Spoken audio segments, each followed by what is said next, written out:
are back here on the GSMC Football Podcast. And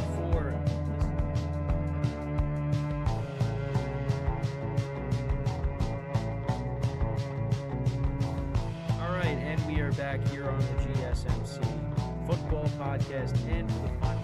Keep yourself in the loop of everything football on the Golden State Media Concepts Football Podcast. The latest news on and off the field, be it college football, Big Ten, SEC, Big 12, Pac-12, ACC to the NFL. We've got you covered. Listen to the Golden State Media Concepts Football Podcast.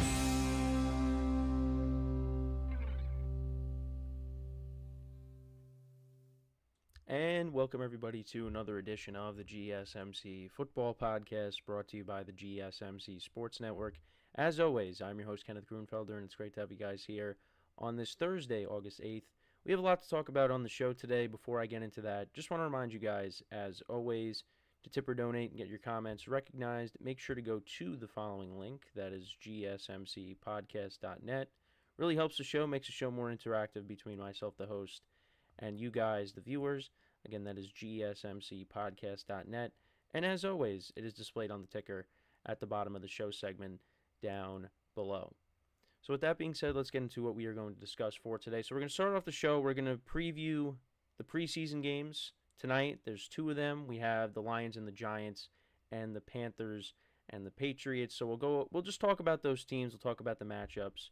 Obviously, starters are not really going to play, but we got football on tonight. So we got a pair of games that I'll try to pay close attention to tonight, and then I'll talk about them tomorrow and some of my takeaways from that, similar to what I did with the Hall of Fame game last week. But we'll get into that at the start of the show. We'll also talk about the possible Hall of Fame inductees for 2025.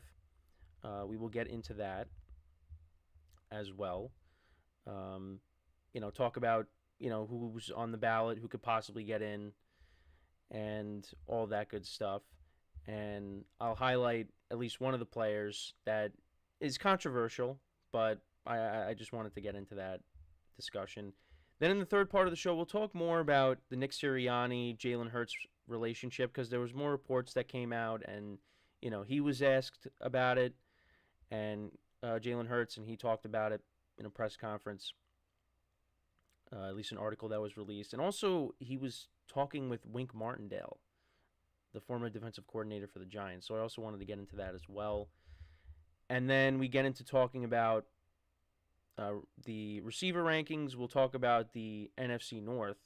So I'll get into that. And then in the final part of the show, talk about Josh Allen's recent comments on Stephon Diggs leaving and going to the Texans. So let's get into the first topic, which is talking about the preseason games for tonight. So like I said, we got a couple of games, Lions and the Giants, Panthers and Patriots. These games will both be played at 7 o'clock Eastern Time. The Panthers-Patriots game will be on NFL Network. And I believe the Giants and the Lions, that'll be, well, at least on my NBC channel, where I am. But yeah, so, and the Lions, the Patriots are favored by 6.5, and the Giants are favored by 3.5, and there's bad weather on both sides.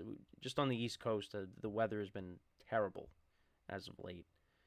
But like I said, we're not going to see the starters play, but we'll talk about the Patriots and the Panthers first. So obviously, these two teams were picking in, well, they would have been picking in the top three, but the Bears had the number one overall pick because of the trade that they made with the Panthers last year. These are two teams that are coming off of disappointing seasons. And for the Patriots, it's a new era for them. With Gerard Mayo now as the head coach, there's no more Bill Belichick. And you have a new quarterback. Now, that young quarterback, Drake May, is not going to start right away, it seems. Jacoby Brissett's going to be the starter. So I would imagine that he would play tonight. I'm not really sure who's playing and who's not. But it looks like Jacoby Brissett is going to be the starter. At least in the beginning of the year. And then Drake May could possibly take over at some point during the year. Now, I still think this team is going to have a good defense. Offensively, that's where it's going to be a problem. Because they don't really have a ton of playmakers on that side of the ball. Now, they were in on the Brandon Ayuk sweepstakes, but supposedly he did not want to go to New England. And I know when I talked about the trade rumors yesterday, I was saying, well, why would he want to go to New England? Well, there are reports that he did not want to go to New England. And New England would, they were going to give him the contract. He was going to be the number one receiver, but he didn't want to go there. So, right now, you got Kendrick Bourne. You got Juju Smith-Schuster. They drafted a Jalen Polk. You got Hunter Henry. You brought him back. Ramondre Stevenson, you gave him a big contract. But there's a lot left to be desired on the offensive side of the ball. And I just think the Patriots, it's going to be another tough year for them. And then for the Panthers, they have their guy going into his second year in Bryce Young. And he's coming off of a rough rookie season. The Panthers were not good. They were one of the worst teams in football. Well, they were the worst team in football because they ended up getting the number one overall pick.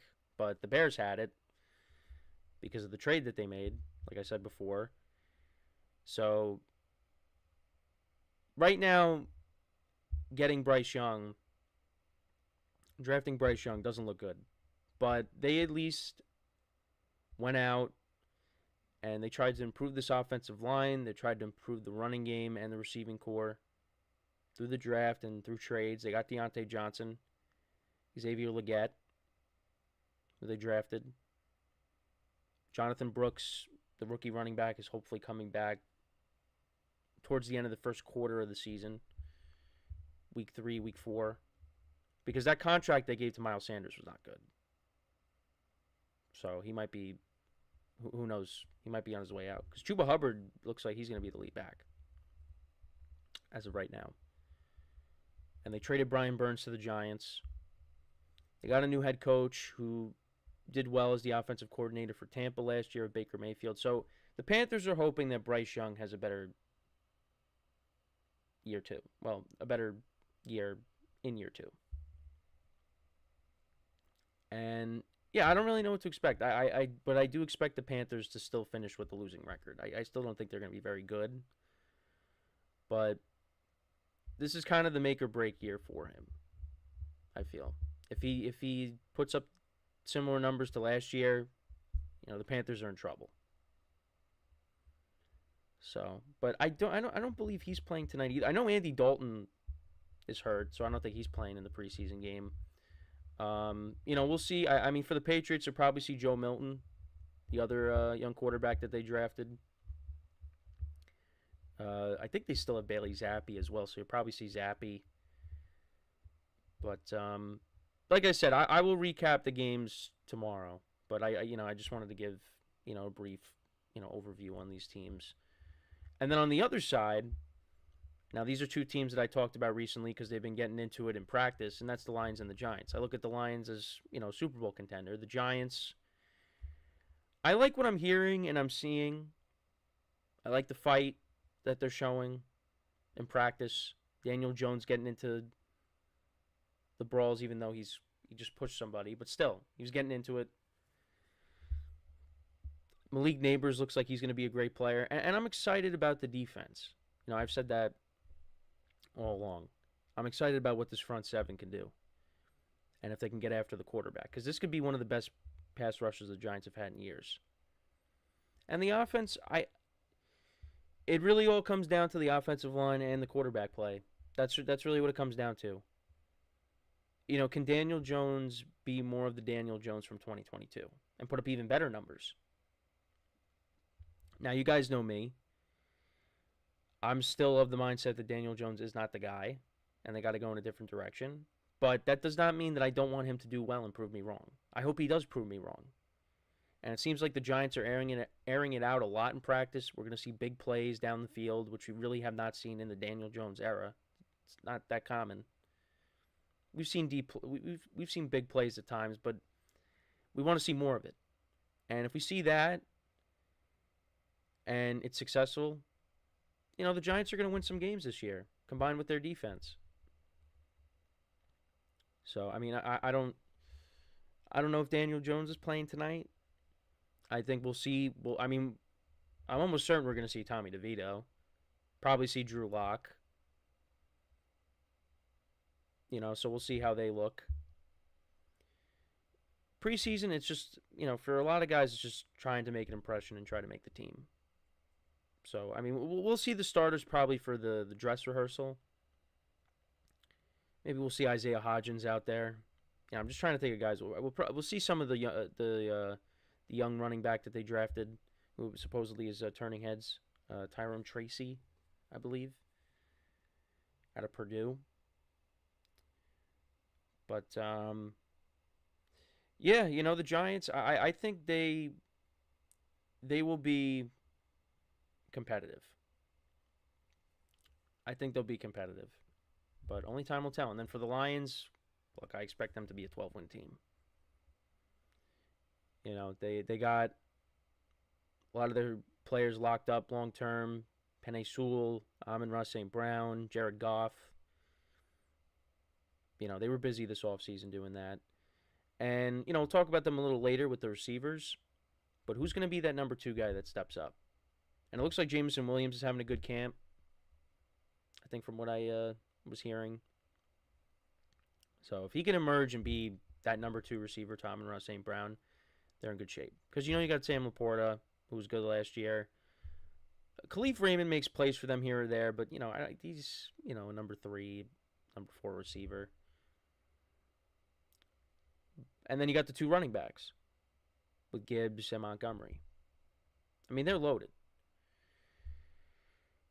But, got to see who steps up into that number 2 receiver role. But, yeah, we'll see them play tonight. These teams play tonight. And then, got more games tomorrow and through the weekend. So, we'll get into,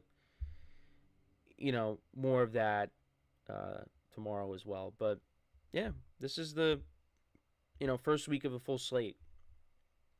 Now, it's only preseason, but, I'm just happy the football is back. But, yeah, let me know what you guys think, though, about the games for tonight. I'm looking forward to watching them. Let me know in the comments. So, we're going to take our first break of the show, and then when we come back, we will talk about the 2025 Hall of Fame nominees, who's going to get in, and I'll talk about one controversial player and give you my take on if he deserves to be in the Hall of Fame or not. And you'll probably call me biased, but it's fine. So that's what we'll do when we come back from our first break of the show. So with that being said, stick around, and we'll be right back here on the GSMC Football Podcast.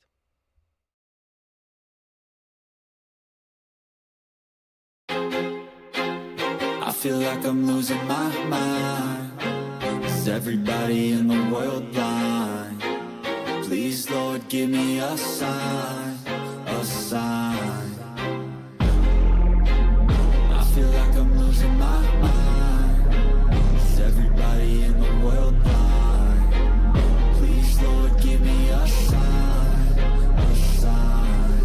I wanna be the greatest. Everybody on the fake shit. I look around and feel like everybody is the fakest. I make this every day and I'm impatient, hoping one day I blow up from the basement. Statement, the top is so vacant. I don't hear shit that I think is amazing. Waiting for my day when I'm playing sold out shows for 1,000 faces. Hey, give me that crown, get in my way and to be put down. It ain't your place, all this my town. If I want that shit, then I'll get it right now. I'm losing it, the noose it fits. Some losing shit, a stupid myth. You choose to live or choose to dip. You choose to fight or lose your grip and lose a gift. Oh, I feel like I'm losing my mind. Is everybody in the world blind? Please, Lord, give me a sign, a sign. I feel like I'm losing my mind. Is everybody in the world blind? All right, and we are back here on the GSMC Football Podcast. And for the second part of the show, we're going to talk about the 2025 Hall of Fame nominees. Who is most likely going to get in this year. So let's get into that. So now these are the newly eligible players. That's what we're going to get into. So we got Travis Frederick of the Dallas Cowboys, was a center for them for 6 years. Luke Kuechly of the Carolina Panthers, linebacker for them from 2012 to 2019. Marshawn Lynch, who was with a few teams, but we mainly know him from Seattle, of course. He was with the Bills, he was with the Seahawks, he was with the Raiders towards the end of his career. But then he came back to the Seahawks, if you remember, because the Seahawks running back room was just in disarray, so many injuries. And he came back, final game of the regular season in 2019, scored a touchdown against the 49ers, then scored a touchdown against the Eagles the following week, and then scored a touchdown against the Packers in the final game of his career in the divisional round. So he came back and he scored 3 touchdowns. So, he did make an impact. I did forget about it. And it was funny because I was like, hey, I'm going to bring out my Marshawn Lynch jersey. I thought this was done for, but I was able to wear that one more time with him coming back. But back when I was younger, I used to just get jerseys. I mean, you'd be surprised with some of the jerseys that I have. I probably have said them before, but there are some jerseys where you'd probably be like, why do you have that? Like, what is the point of having this jersey? So, Marshawn Lynch, Eli Manning, who could be discussed in this segment. We'll get into him in a little bit. Joe Staley of the 49ers was one of their tackles, their left tackle from 2007 to 2019. Terrell Suggs played for the Ravens for most of his career. I mean, he is a Raven, but played for the Cardinals for a little bit and the Chiefs as well. Aqib Talib played for a bunch of teams from 2008 to 2019. Cornerback. Adam Vinatieri, yeah, he should get into the Hall of Fame. Yeah, I think he's a lock for the Hall of Fame. Adam Vinatieri was a kicker from 96 to 2019. Was with the Patriots, of course, when they started their first dynasty, as well as with the Colts for the vast majority of his career. And then Marshall Yanda of the Baltimore Ravens, one of their guards from 2007 to 2019. So, yeah. Now, I think Kuechly should get in. I feel like Suggs should get in. I mean, with the Super Bowl championship, I feel like he should get in. Because looking at his career stats, he had 7 interceptions in his career. He had 2 touchdowns. I know I'm giving you. He had 37 forced fumbles. How many sacks did he have over the course of his career? So he had 12 sacks his first season, 10.5 his second season. He had 11 in 2010, 14 in 2011, 12 in 2014, 11 in 2017. So in total, he had 139 sacks. And, combined tackles, 895, solo tackles, 630. 265 on assists. Yeah, he does have Defensive Rookie of the Year in 2003. Pro Bowls. Comeback Player of the Year. Really? Comeback Player of the Year in 2013?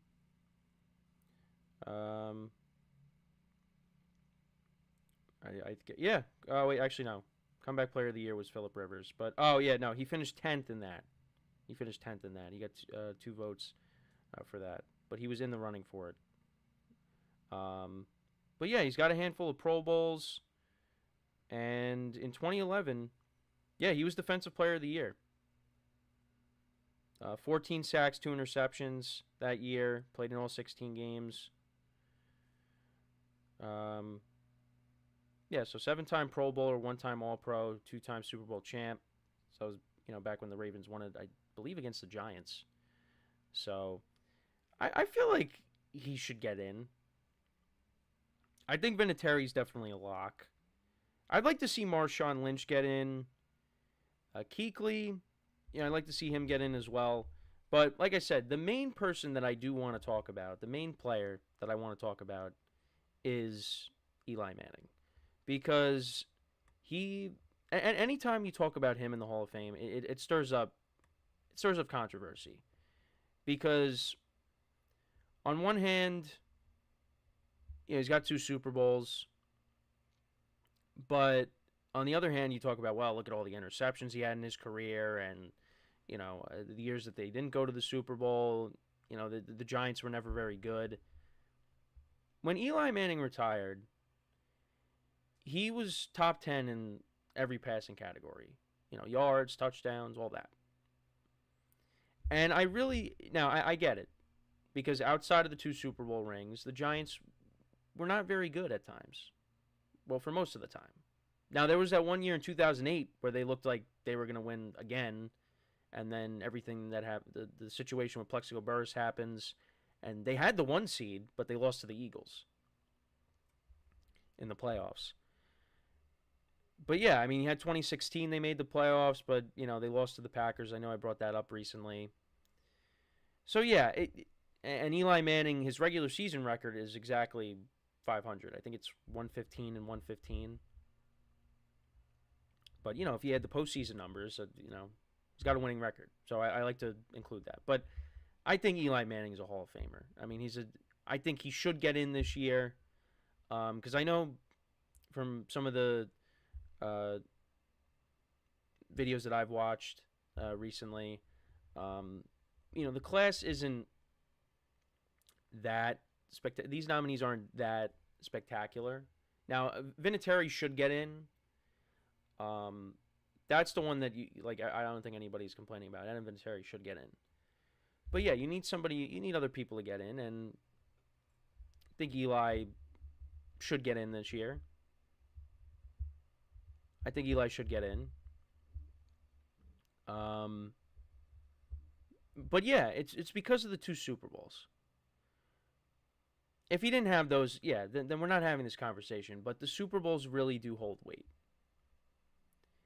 And yeah, you could say, well, he had a good defense. And yeah, the defense did play a role. But in some of those games, he was spectacular. Now, I probably, 2007, I don't really remember quite as much as I remember 2011. But, they went on the road against Dallas in the divisional round. Well, they beat Tampa first, in Tampa. Then they beat Dallas on the road, who was the number 1 seed, and Dallas swept them in the regular season. Then you beat Brett Favre in Lambeau in the championship game, and then you beat the undefeated Patriots. Now, was there some luck involved? Absolutely. But you know what? A lot of teams need a little bit of luck. Except, it's still, you wonder, how did Eli get out of that sack and, was able to heave the pass downfield for Tyree, and Tyree held on to the ball? How did that happen? I don't know. But that happened, and then Eli threw the touchdown to Plexico Burress, and, Tom Brady wasn't able to, get the Patriots in range to tie the game up.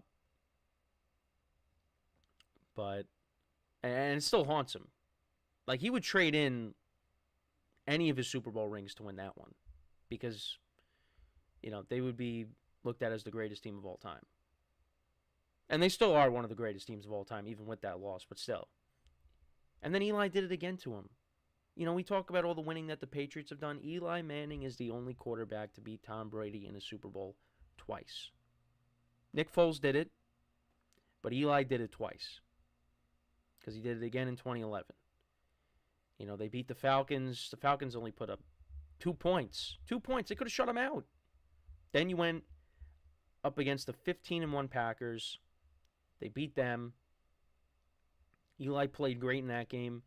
And in the championship game against the 49ers, Eli got banged around constantly. He got beat up. There's that famous picture of him, image of him with the shoulder pads up. His helmet's crooked. He's got grass in his helmet.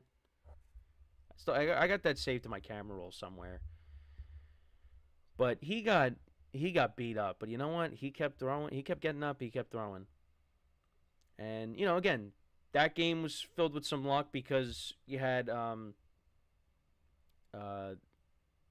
49ers play. I think was it Kyle Williams? It was the 49ers player. I don't think I don't remember his name. It was, I don't know if it's Kyle Williams, because I'm thinking of Kyle Williams from the Bills. But needless to say, he had a brutal game on special teams, and that gave the Giants, good field position that led to them winning the game. Because I think that's what happened in overtime. They got into field goal range, and then Lawrence Tynes kicked the game-winning field goal, and they went to the Super Bowl. They beat Brady again. And, after that, the Giants only made the playoffs one time with Eli after the 2 Super Bowls.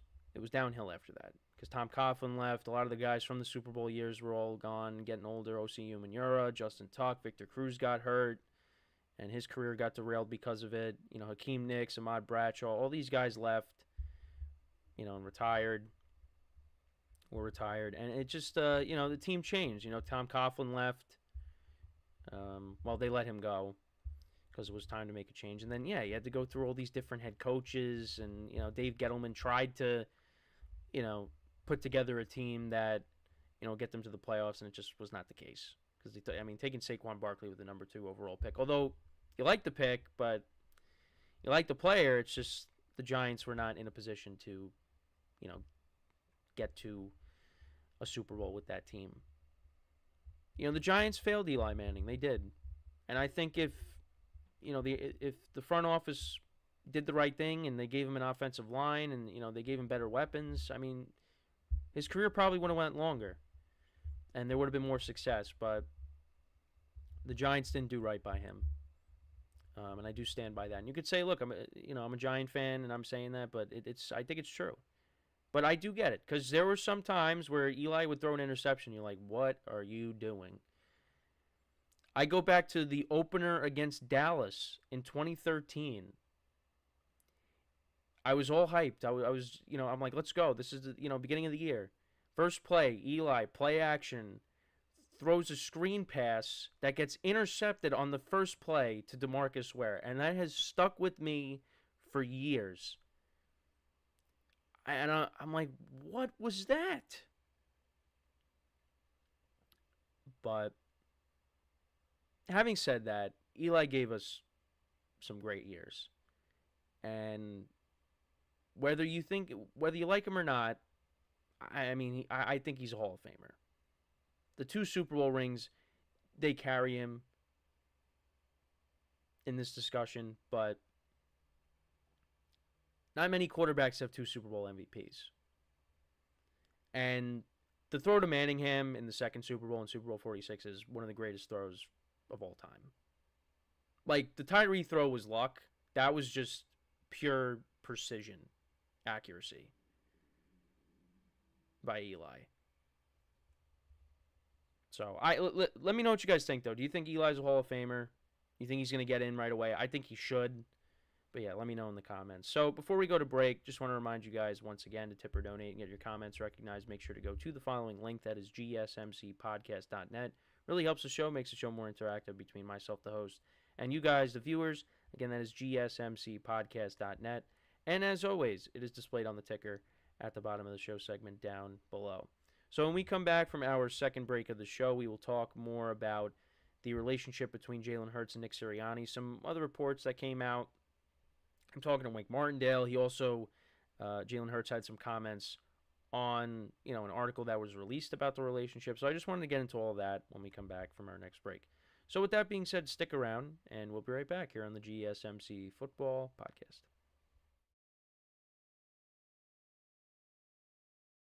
Looking for your daily fix of sports talk without having to pay for it?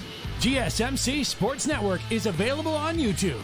Just search GSMC Sports Network. Get your fix of daily sports talk shows on YouTube, absolutely free. NFL, college football, NBA, MLB, MMA, UFC, fantasy football, and so much more. GSMC Sports Network has shows running all day long, with new sports shows starting every 2 hours. Just like on your favorite cable sports channel, except GSMC Sports Network is absolutely free. Just search GSMC Sports Network on YouTube to catch one of your new favorite shows, like the GSMC College Football Podcast, Chip Shot Football Podcast, Hoops and Heels Women's Sports Podcast, GSMC Basketball Podcast, and so many more. Check it out for yourself. GSMC Sports Network, now available on YouTube absolutely free. Search GSMC Sports Network on YouTube right now.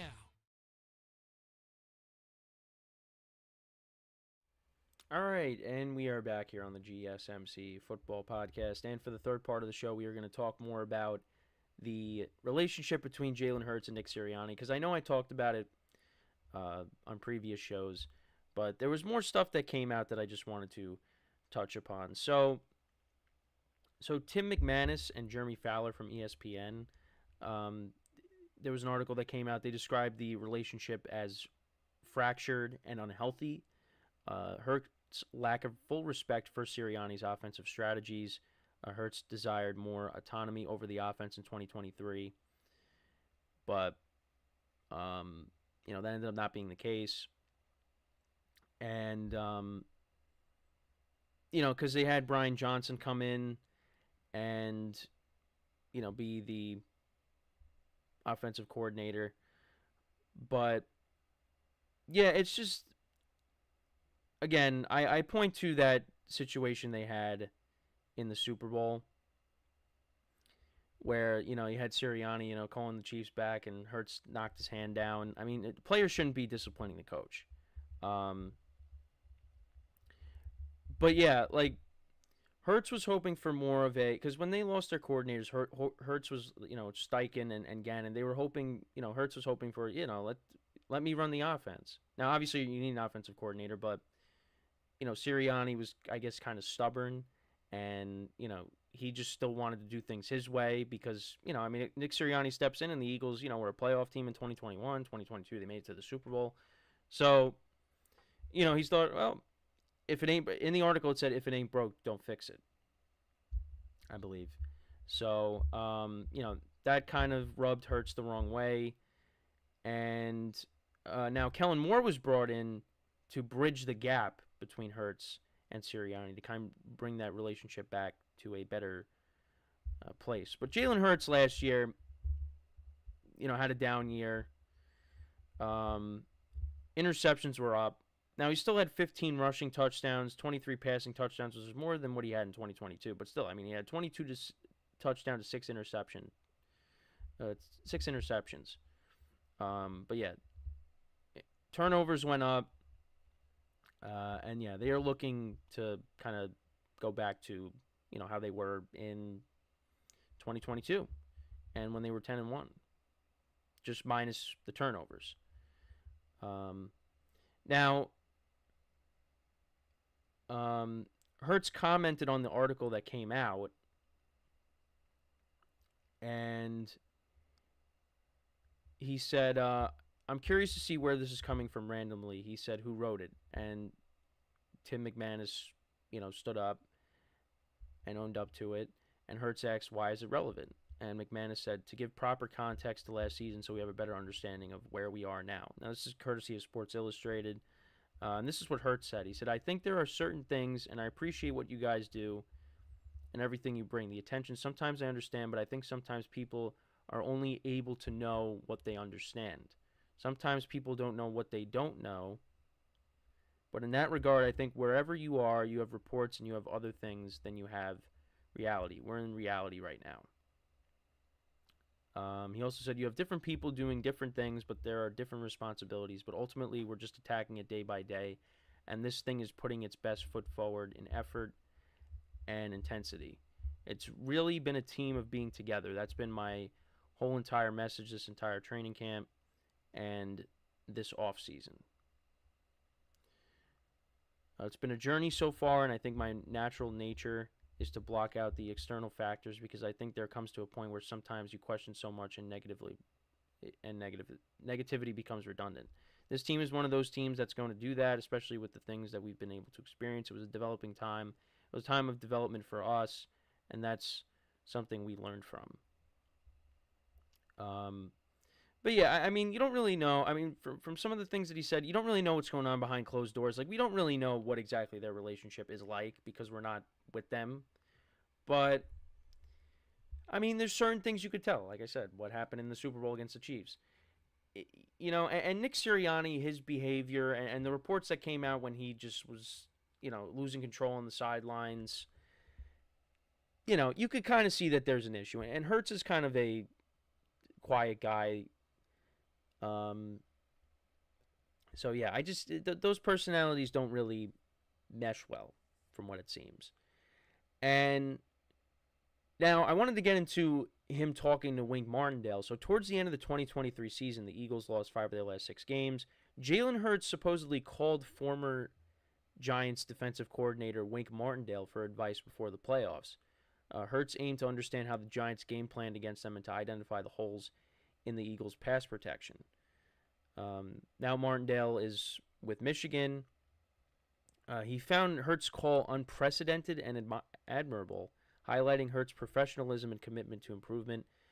Wink said, "I've been doing this for 40 years, and it's the first time I've had an opposing quarterback call me up. I thought it was pretty cool that the guy called. It shows you what kind of pro he really is. He's just looking at every angle that he can to get better." The conversation supposedly lasted about a half hour. The Giants' defensive strategies against Hurts and weaknesses in the Eagles' pass protection. That's really what, and like I said, that's what Hurts said. That's what he was looking to gain a better understanding of.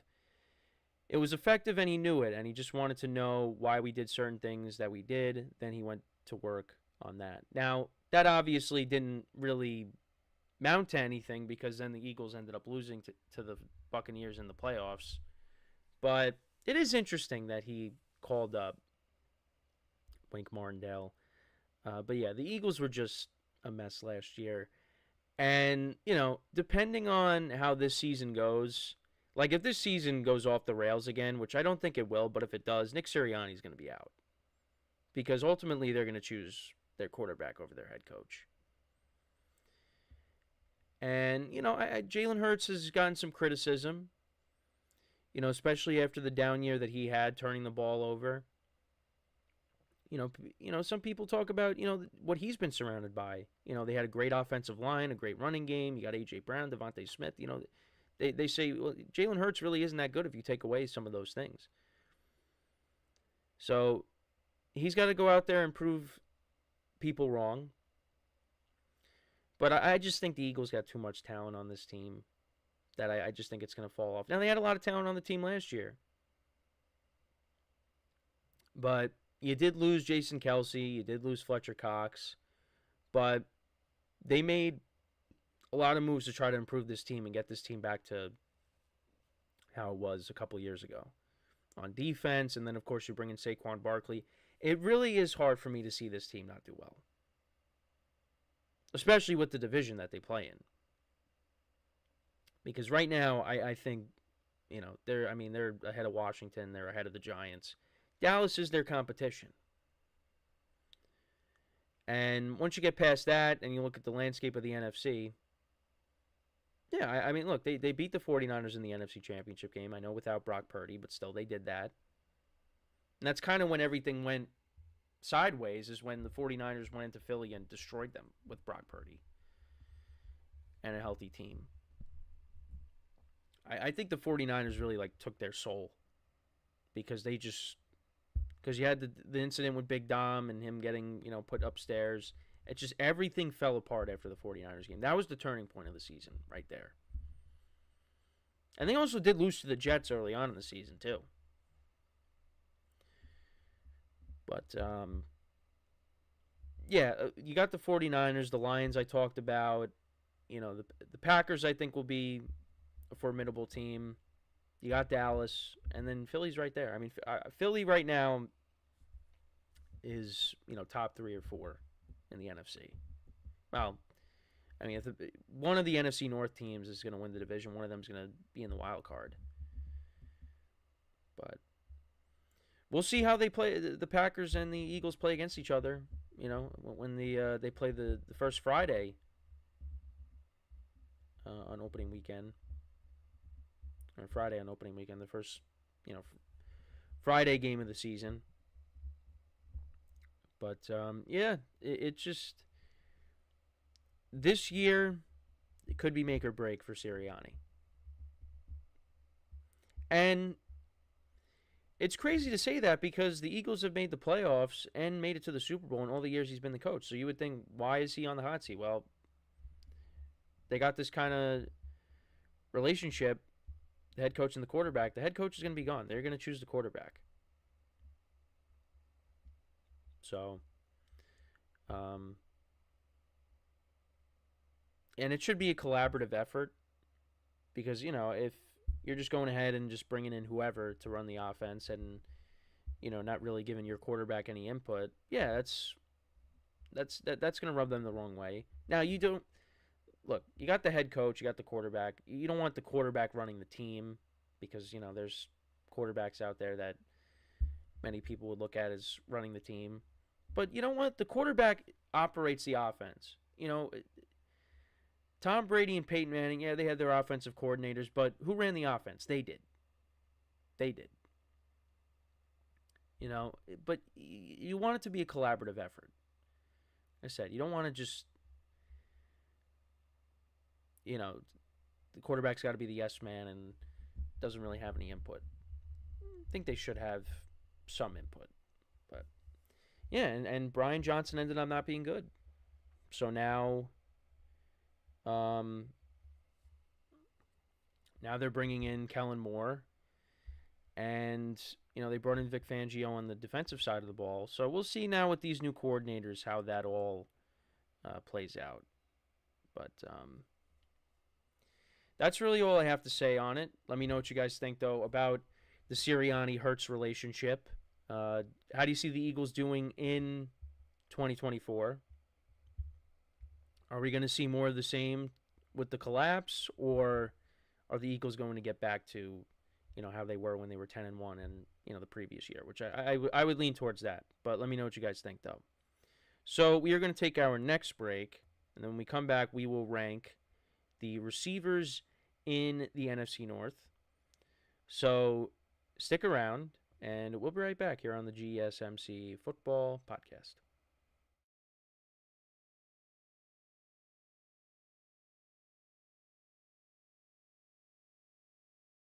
For the best and latest podcasts available anywhere, go to the podcast app on your cell phone and type in GSMC to access free content-rich podcasts on health and wellness, book reviews, sports, entertainment, relationships, social media, movies, technology, finance, and even weird news. Subscribe and download the GSMC Podcast Network's family of shows, available everywhere podcasts are found.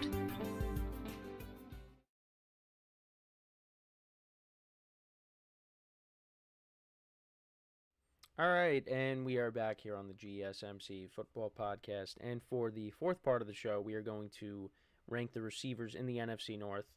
But we do have some news that I wanted to get into.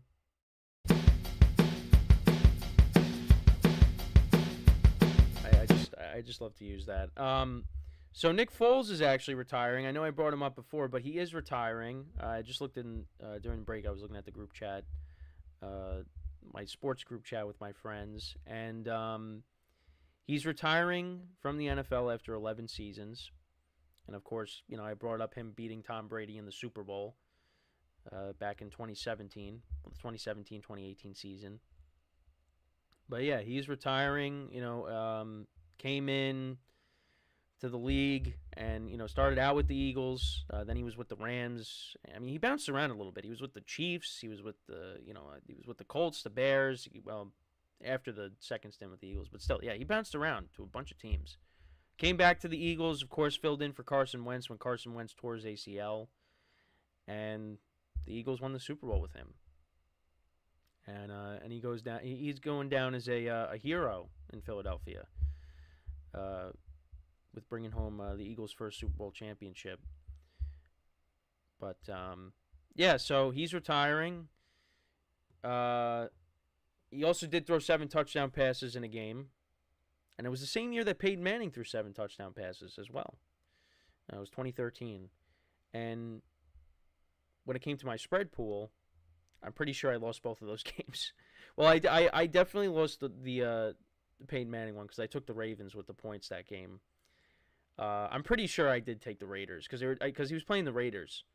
The Eagles were, And I'm pretty sure I took the Raiders with the points in that game too. And, Nick Foles threw 7 touchdown passes. So, but yeah, Nick Foles is retiring.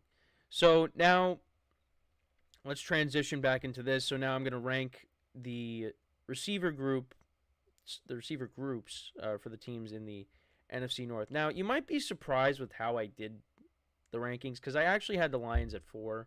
I was going back and forth between them and the Packers. Now, that does not mean that I think Amon-Ra St. Brown is last in this division. I'm talking about the group collectively. Because, listen, Amon-Ra St. Brown is one of the best receivers in the NFL. But besides him, there's question marks. Jamison Williams does look good in camp. You got Khalif Raymond there. I think they still have Donovan Peoples-Jones because I was looking at the depth chart last night. But outside of Amon-Ra St. Brown, there's a lot of question marks. And like I said, he is one of the best receivers in the NFL. It's not about him. It's about what surrounds him. That's really why I had them 4. I was going to put them ahead of the Packers because of Amon-Ra St. Brown. But I don't know. I feel like collectively the Packers receiving core is deeper than the Lions. So, now, if Jamison Williams comes out and he has a big year, then that's going to change. And they're going to move up, depending on, what the other groups do. But I would just put them at 4 just because outside of Amon-Ra St. Brown, got like I said, Jamison Williams, Khalif Raymond, and the Lions are a team that are also going to run the football a lot as well. So, that's just really my opinion on it. It's just you got Amon-Ra St. Brown, and then you got, we got to see. So that's why I have them at 4. It's not because of him. It's because of what surrounds him. Because, again, if I'm talking about just the individual wide receivers in this division, he's number 2. Because, of course, you got Justin Jefferson, but you have him at number 2. But, again, it's just the receiving core collectively. That's why I have the Lions at 3 or 4. Then at 3, I got the Packers. Now, the Packers don't really have, right now, that alpha receiver like the Lions do, like the Bears do, like, of course, the Vikings as well with Justin Jefferson. But I just feel like all the receivers that they have, I feel like they all contributed last year, and I feel like going into this year now, they could take that next step. Because Jaden Reed and Dontavian Wicks last year, in their rookie years, they were solid. Christian Watson dealt with injuries throughout the year, but in some games he did do well. Like on Thanksgiving, he had a big game against the Chiefs, which is the picture I used here. He had 2 touchdowns in that game. I think, and you got Romeo Doubs as well, who was productive for them last year. I feel like Christian Watson, if he's healthy, I think he's the best receiver of the group, or the most explosive receiver of the group. And I know I did a segment on him, trying to avoid more hamstring injuries, because he's dealt with injuries in his short NFL career. But when he plays, he makes big plays. He contributes. So he could become that alpha receiver for the Packers, I feel like. I think if he's healthy, I think he's the best receiver. But that's just me. Because we saw what he did with Aaron Rodgers' rookie season. And, when Jordan Love came in relief for Rodgers against the Eagles a couple years ago, when Rodgers got hurt, he did have that, they had that touchdown late in the game against Philly. But, yeah, I mean, they really haven't played that much together. So, if Jordan Love plays like he did towards the end of the year and Christian Watson's healthy, Christian Watson's going to have a good year. So, collectively, I like the Packers receivers more than I do the Lions. But they got Amon-Ra St. Brown. So, and that's why it was tough for me to, because again, I was going back and forth. I don't know, because they got Amon-Ra St. Brown, but right now that's it. Jamison Williams, we're still waiting on him. Like I said, looks good. But yeah, it's just, there's a lot more to be desired with that receiving core. With the Packers, I just feel like their receiving core is deeper. So that's why I rank them ahead of the Lions. Now, I just wanted to take a look at the receiver stats from last year. Jaden Reed had 793 receiving yards and 8 touchdowns. Romeo Doubs had 8 touchdowns. He had 674 receiving yards. Dontavian Wicks had 581 and 4 touchdowns. And Christian Watson had 422 yards and 5 touchdowns. And guys were in and out throughout the year. Like I said, Christian Watson missed some time. But who's gonna become that alpha receiver? I said I think it's gonna be Christian Watson if he stays healthy. He only played 9 games last year. So we'll see. But that's why that's my reasoning though. Like I said, with having them over the Lions. So at 2 I got the Vikings. Outside, I mean, you got Justin Jefferson, you got Jordan Addison, who had a solid rookie year. They did lose KJ Osborne in free agency, but yeah, with these 2 guys, I mean, we'll see now going into year 2 because you got Sam Darnold and you have J.J. McCarthy who's going to take over at some point. But these are the stats for Jefferson and Addison. So last year, Jefferson still had over 1,000 yards, only playing in 10 games, 5 touchdowns. Jordan Addison had 10 receiving touchdowns last year, and he had 911 receiving yards. So, he looks like he's going to be a good receiver for them. Again, we'll see how it is with the quarterback changes, but, they got 2 studs at the wide receiver position. And like I said, I don't think there should be any concern on Jefferson's production, despite, the quarterback concerns. I think he's still going to produce. I mean, he was still producing with Nick Mullins at quarterback. So, and Addison, same thing. 10 receiving touchdowns last year. So, I expect big years out of both of them. Just got to see how the quarterback play is, So, that's my thoughts on the Vikings. And then at 1, I got the Chicago Bears with their trio of receivers. DJ Moore had a great year last year. Keenan Allen had one of his best seasons. I know it was with Justin Herbert at quarterback, and, he's getting older. And then you got Rome Odunze, the receiver from Washington. I just think this is the best group of the receivers in this division. Now, in terms of if I rank the receivers individually, Justin Jefferson's at the top. You got Amon-Ra St. Brown second. I would probably say it'd probably be DJ Moore and Keenan Allen 3 and 4. Then you got Jordan Addison. Then I'd probably put Christian Watson or Rome Odunze around there after that. And then the Packers receivers kind of fill out the rest. But yeah, this receiving core, I expect big things out of them. The Bears are a team I'm excited to watch this year. And we got to see how Caleb Williams plays. But I think the Bears are going to be good. And it's hard, again, it's hard for me not to see them do well with the team that they put together. And these 3 right here are going to be a big part of that. Now, DJ Moore had, a solid year with the Bears last year, but, that was with Justin Fields at quarterback. So now, I think he's still going to be fine. He's going to be fine. He had P.J. Walker playing at quarterback when he was with, the Panthers. Sam Darnold was playing Cam Newton when Cam Newton was hurt. Kyle Allen. Oh, Cam Newton coming back the second time. But yeah, DJ Moore had 1,364 receiving yards and 8 touchdowns last year. I think he's still going to have over 1,000 yards. He's still the number 1 receiver.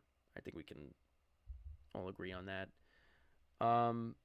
And Keenan Allen last year, 1,243 receiving yards and 7 touchdowns. how is he going to be now in a new situation? And then you got Roma Dunze going into his rookie year. He looks like he's going to be a really good player for them. So, yeah. Only time will tell. But, yeah, I mean, for me, I'm going to put the Bears, their receiving core collectively at 1. So, to kind of go through it again, I got the Lions receiving core at 4. Again, it's the entire receiving core. Then at 3, got the Packers receiving core. 2, the Vikings receiving core, and then 1, I got the Bears receiving core. So let me know what you guys think about those rankings. How would you rank the receivers in the NFC North? Now, regardless of what these rankings are, this division is loaded with receivers. And I know CBS has been doing rankings. Now, they do like the entire division. So they're ranking all 8 divisions, top 8, well, all 8 in one ranking, but they're taking all the receivers and ranking them based on, the receivers that are in each division. And the NFC North was, of course, or I think was near the top. Oh, let's take a quick look, see if I can find it.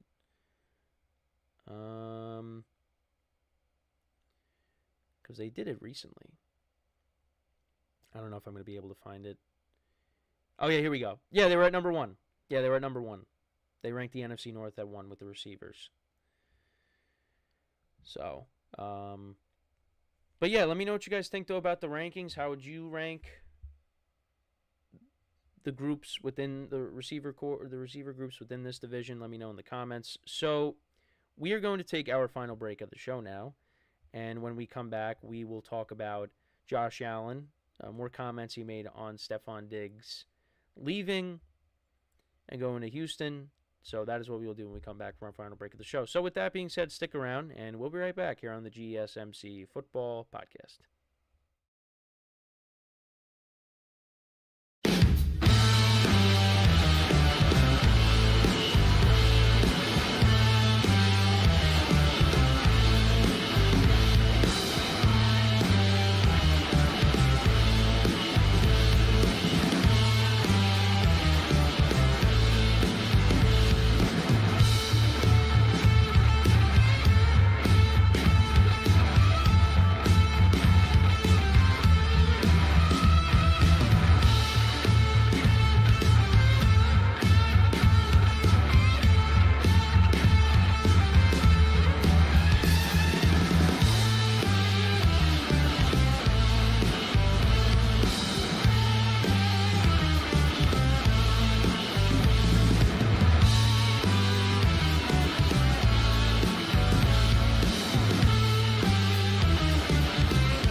All right, and we are back here on the GSMC Football Podcast, and for the final part of the show, we are going to talk about Josh Allen and Stefon Diggs. More comments that Josh Allen made on Stefon Diggs, so I wanted to get into that and give you my thoughts.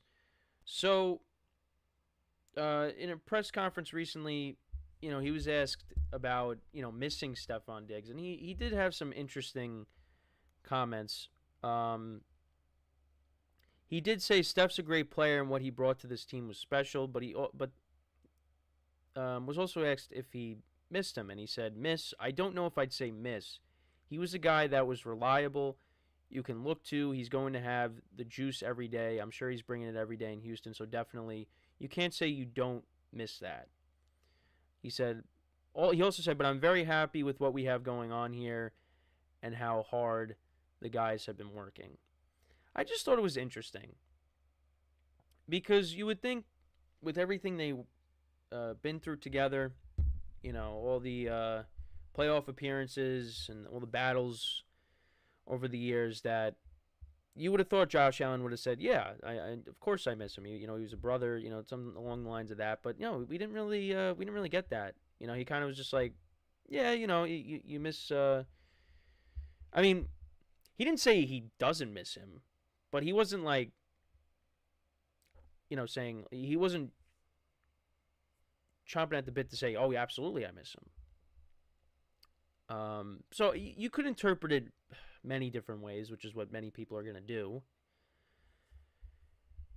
So I think maybe in terms of just, because like what he said in the final quote, he likes the guys that they have right now. And he feels as though with the team that they have together that, missing Stephon Diggs, it's not there. Now I do think if they still had Stephon Diggs, that would, he would help the Bills. Now they kind of phased him out of the offense towards the end of the year, which we talked about a lot. But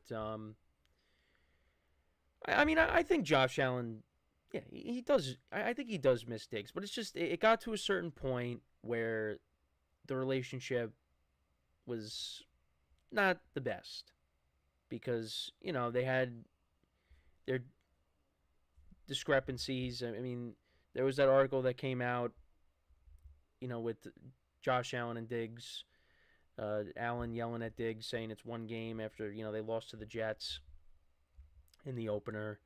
And it just seems like everywhere Diggs goes, there always seems to be some issue. Like, forced his way out of Minnesota to go to to go to the Bills. Then he's now going from the Bills to the Texans, and we'll see how it works out in Houston. But yeah, it just seems like he's like the common denominator in these situations. And I think, yeah, it just got to a certain point where, Josh Allen just couldn't deal with it anymore. And it's probably it was just time. It was time for them to just go their separate ways. But yeah, I don't think people should interpret this in a negative way that he doesn't miss Diggs. I think it's more of just like from a pure football standpoint, because I do think he does, to a certain extent, miss Diggs being on the team, but I also think he just feels like, look, we had to go in different directions. It was time, and you like the guys that you have right now. It's going to be interesting because you look at the receiving corps for the Bills and who's going to step up. Like I talked about with the Packers, like who's going to be that alpha receiver. They got Keon Coleman, who they drafted. You still got Khalil Shakir there. Curtis Samuel, you signed. Mac Hollins, Chase Claypool, Marquez Valdez-Scantling. You got the two tight ends, James Cook as well. Well, James Cook's going to be the running back, of course. But, can catch passes out of the backfield. We've seen that. But who is going to be that number one receiver? We'll see. We'll see. And like I said, last year towards the end, Stephon Diggs really wasn't making a huge impact. It was not really having these big games. They were running the ball with James Cook sometimes. Diggs was having games where he would have like 27 yards receiving. So, really was not making an impact like he usually would. So, I don't think they're going to miss him entire. I mean, at times maybe, but I think, they're going to be okay. The Bills are going to be fine. So, but I just thought it was interesting because maybe, you don't want to tell the media the whole story. You want to keep some certain things to yourself. But I don't think we should look at that, what he said, in a negative way. That, it's the way he answered it, yeah, he's so glad that Diggs is not there. I think it's a little bit of both. I think you miss him, but you're also like, yeah, we just had to go in a different direction. So, but that's really my thoughts on it. Let me know what you guys think, though, about the Josh Allen, Stephon Diggs relationship. How do you see the Bills' offense performing in 2024? How do you see Diggs doing in Houston? Definitely something to keep an eye on because, I've said it. Now that he's with the Texans, look, you got Nico Collins there, and you also have Tank Dell there. You know, C.J. Stroud is going to be spreading the ball around. So you're not going to get all of the targets. But, I mean, he's going to have big games. Because I still think Diggs still has some good football left. But yeah, that's just my my thoughts on that. So, but yeah, that's pretty much it for the show for today. Thank you guys for tuning in. Got full slate of preseason games this weekend. Like I said, I will recap the games from tonight, tomorrow. We'll take a look at some of the games going into this weekend and what to expect. And I'll continue my receiver rankings. I hope you guys do understand the rationale that I had behind the rankings. But again, I've said this. I don't like doing rankings lists at all. But, you know, it just gives us something else to talk about. But before you know it, we're not going to have to do that for a while because, you know, we'll be locked into all the games coming up, especially in the regular season, which I can't wait. College football is, a few weeks away. I also did purchase the new PlayStation as well as getting NCAA 25. Or 24, 25. See, I don't even know. But regardless, I've been playing it. Well, I did play it yesterday. And I'm trying to build up UConn's football program. Because why not? Yeah, NCAA 25. Yeah, I had it right the first time. But building up UConn's football program. So far, we are, I think 4-0. Yeah, I'm 4-0 right now. So we're trying to build that up, see where that goes. But you know what? It's a fun game. It's a fun game, and I'm hoping it also helps me get, more into college as well. Because I'm gonna try my best to cover college once it starts. Because I know there's some things to talk about, like with Michigan, with the sign stealing scandal. But yeah. So, I've been playing that game. I played it yesterday. It's fun. I've been playing it at my friend's house too. The last couple times I've been over there. Yeah, so it's a fun game. But yeah, that's pretty much it from me. Make sure to check out all the other shows as well. Give the other shows some love, like I always say. With everything else going on in the sports world, the Olympics, baseball, WNBA, everything. Make sure to check out all the other shows. But yeah, so with that is all the time that we have for today. Again, thank you guys for tuning in. We'll be back again tomorrow, 10:30 a.m. Eastern Time. And until then, I'm Kenneth Grunfelder signing off from the GSMC Football Podcast, brought to you by the GSMC Sports Network. Have a good day, and I will talk to you guys tomorrow. Take care.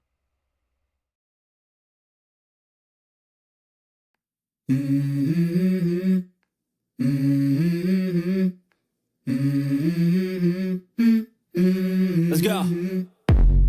I wake up to a little bit of drool on my pillow, feel like it's gonna be a bad day. Yeah, I'm tired of shit, and the coffee ain't hit yet, damn, ain't that great.